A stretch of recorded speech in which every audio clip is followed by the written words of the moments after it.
finale. 10, 9, 8, 7, 6, 5, 4, 3, 2, unité, top. And we have engine start. And liftoff. Décollage, liftoff from a tropical rainforest to the edge of time itself.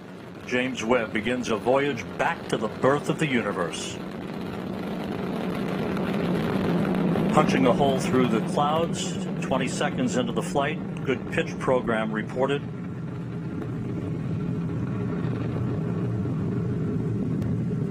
Trajectoire est nominale. Vehicle performance is nominal.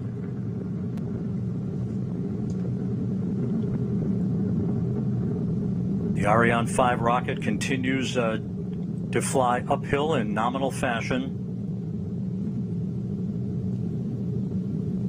The rumble of the powerful Ariane 5 now being felt here in the control center. 3D animation. We can hear the noise and feel the vibrations here. You're right, Rob. Yeah, impressive. 13 kilometers in altitude, 7 kilometers downrange, traveling about 0.6 kilometers per second. Les paramètres à bord sont normaux. The trajectory reported to be nominal by Jean-Luc Voyer, the range operations manager. You can see at the bottom of your screen, the yellow line is the trajectory plot, perfectly overlaid over the green line, which was the pre-launch trajectory. 1 minute, 41 seconds into the flight, about 40 seconds away from shutdown of the solid rocket boosters.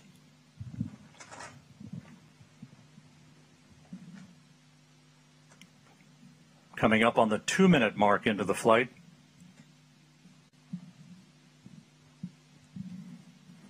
When it detects the threshold on acceleration, not the deceleration, but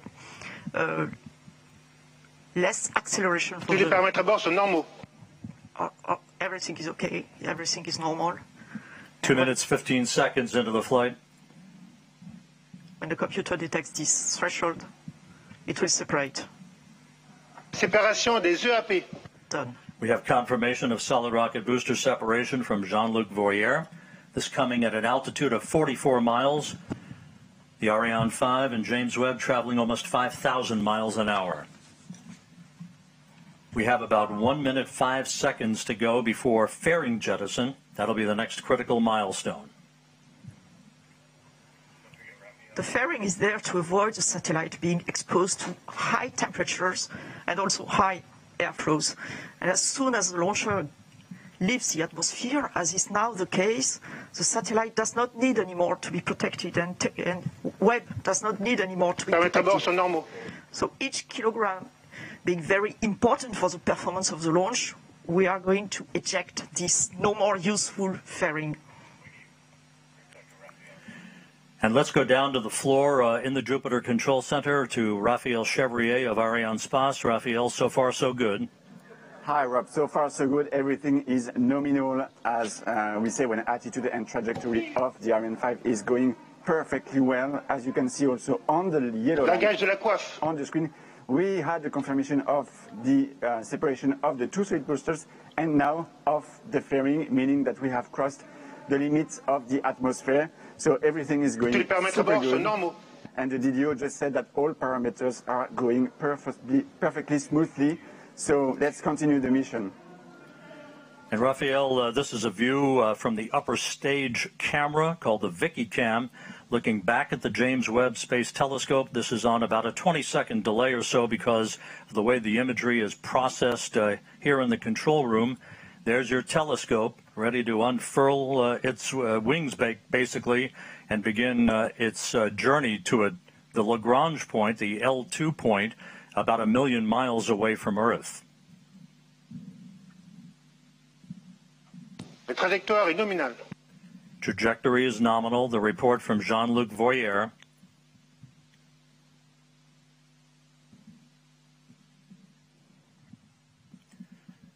The liftoff time confirmed here in the Mission Control Center at 12:20 Greenwich Mean Time, 9:20 a.m. Peru time, 7:20 a.m. Eastern time. The Ariane 5 and James Webb, 181 kilometers in altitude, 450 kilometers downrange from the launch site here in Kourou. Flight control is very smooth. 5 minutes, 12 seconds into the flight. We have about 3.5 minutes to go in main stage or first stage performance. And again, you can see at the bottom of your screen the yellow plot line overlaid over the green line, meaning we are right on course, right down the pike, and a perfect trajectory so far for the Ariane 5 rocket.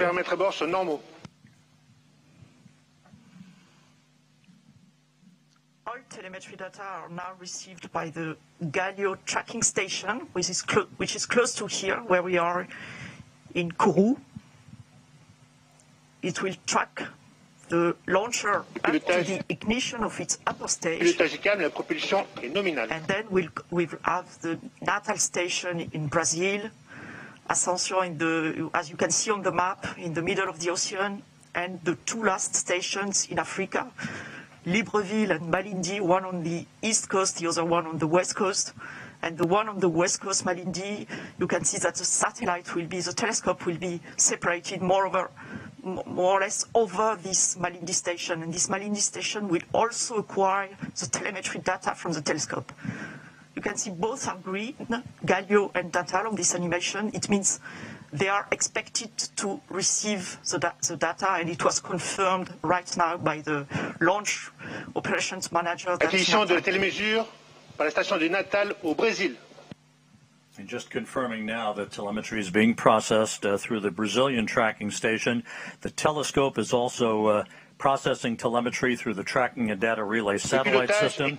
As it moves further and further out into deep space, all of the telescope's telemetry and its imagery ultimately will be processed through the Deep Space Network in Goldstone, California. We passed the 7-minute mark into the flight.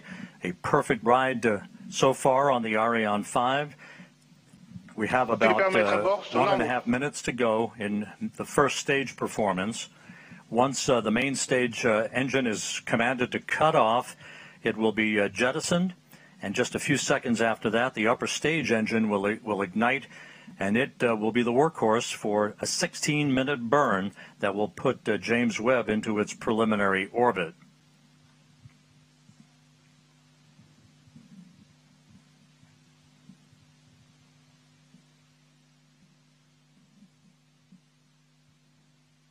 About 11 minutes from now, telescope controllers at the Space Telescope Science Institute will be sending commands to prepare James Webb for the initial series of commissioning activities that will lead to the deployment of its solar array and the initiation of generation of electrical power for the telescope.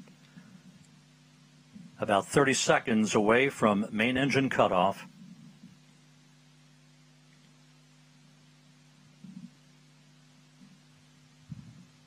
La trajectoire est normale.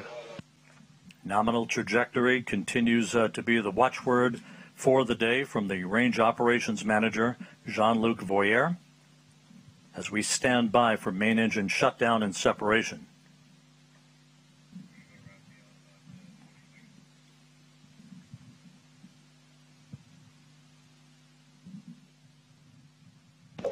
Extinction de l'EPC. Opération EPC. And we have main stage shutdown and separation confirmed here in the Mission Control Center, and the ignition of that upper stage. And Raphael Chevrier down in the fishbowl. So far, so good. Yes, Rob, we have the confirmation of the separation of the main stage and the ignition of the upper stage. The trajectory is perfectly nominal. This is a very important moment for us because it's always a challenge to switch on a cryogenic engine in space condition, and we are now at 220 kilometers of altitude. Speed is a bit more than 7 kilometers per second. As we enter now the second stage of the second phase of the flight, the upper stage is going to power for about for about 16 minutes to place Webb on its transfer orbit, and right now everything is again nominal, as the DDO just said. And a short time from now, the so-called Sawtooth Maneuver will get underway. Again, like rocking a baby in a cradle, this will be a maneuver to keep Webb's optics protected from overheating, Luce. Exactly, Rob, like a baby in a cradle.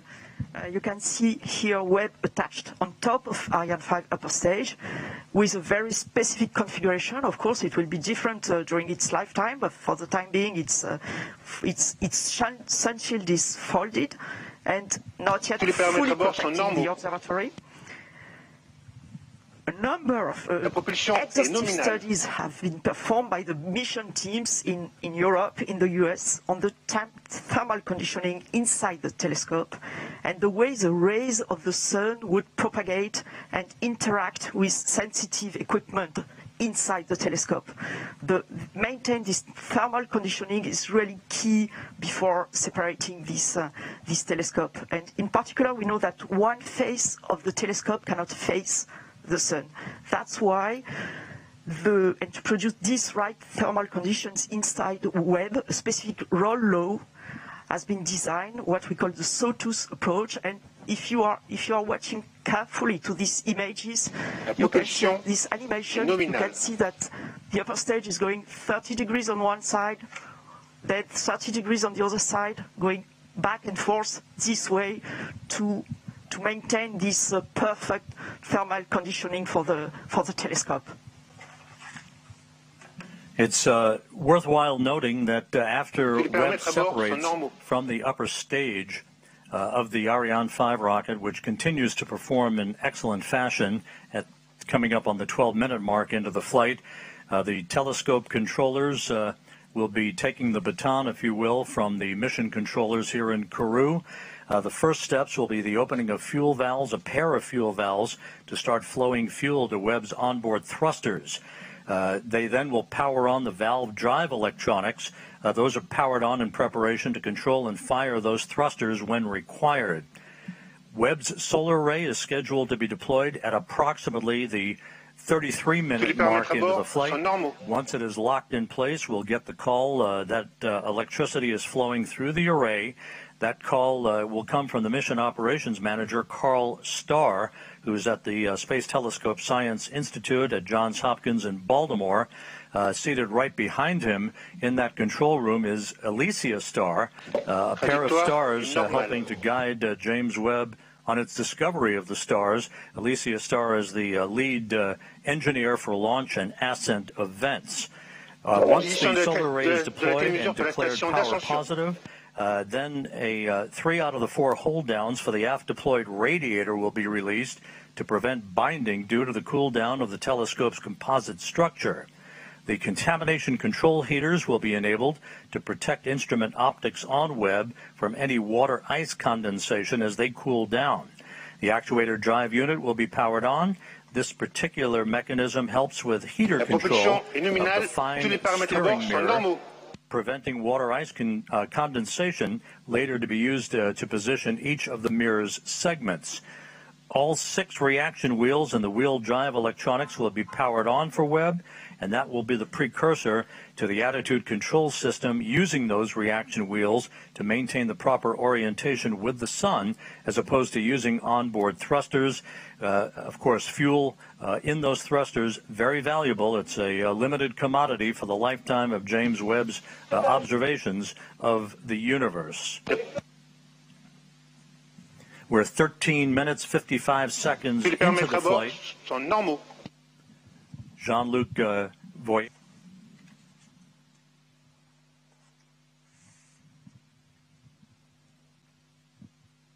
That upper stage was loaded pre-flight this morning with 15 tons of propellant for this long 16-minute burn. Now about 30 seconds away from upper stage cutoff.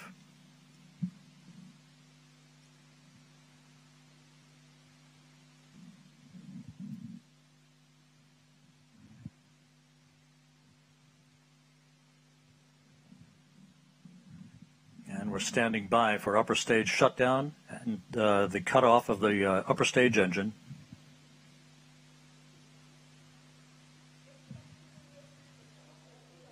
Extinction ESC.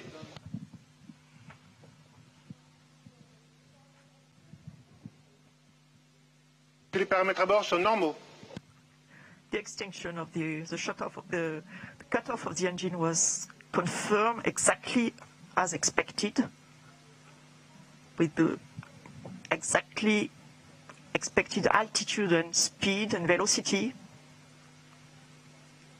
So now we have entered the coasting phase, the ballistic phase, that will last for a little more than 2 minutes.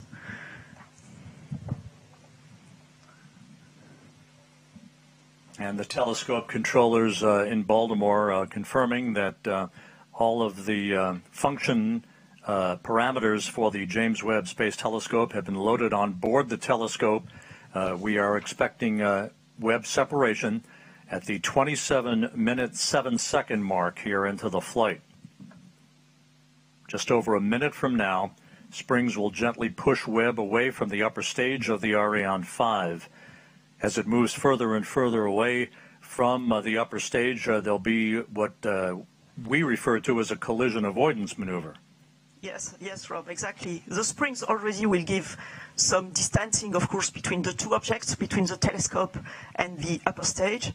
And then the upper stage will leave the trajectory of the telescope and makes a special maneuver to pass the telescope and heads towards a liberation orbit and leaves the telescope on its orbit without any risk of collision and without any risk of pollution towards the telescope. And we're about 17 seconds away from Webb separation.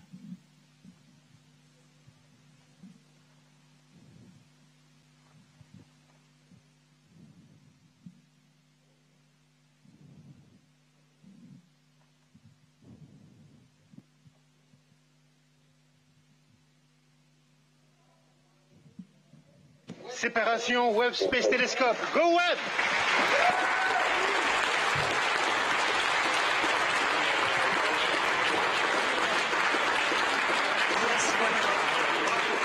We do have confirmation of observatory separation. The James Webb Space Telescope, amidst applause here in the Mission Control Center, now taking its first steps in pursuit of cosmological discovery. It was a perfect ride to orbit, and all of the separation sequence events are running in good fashion according to the telescope controllers. And there is the view from the upper stage camera on the Ariane 5 looking at the James Webb Space Telescope as it moves gently away from its launch vehicle.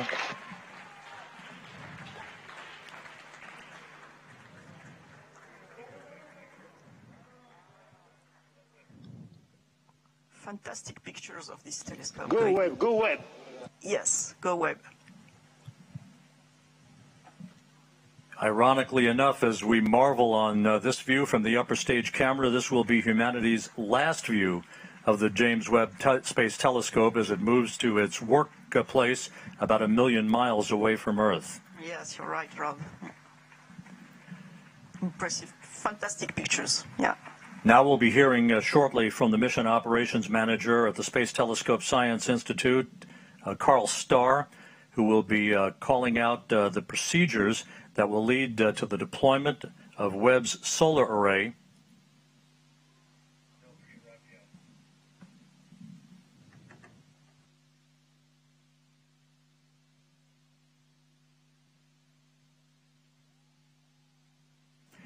And down in the fishbowl where there is jubilation, let's go to Raphael Chevrier of Arianespace. And before we do that, Raphael, a bit earlier than planned, but there is the solar array having been deployed. James Webb now has its array out as we stand by for confirmation that it is power positive. Hey, Rob.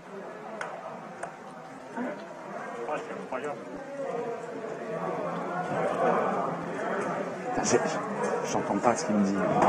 Il m'a appelé ou pas? Il m'a appelé ou pas, Romain? Non, il t'a pas appelé. And there it is. There's your critical call. James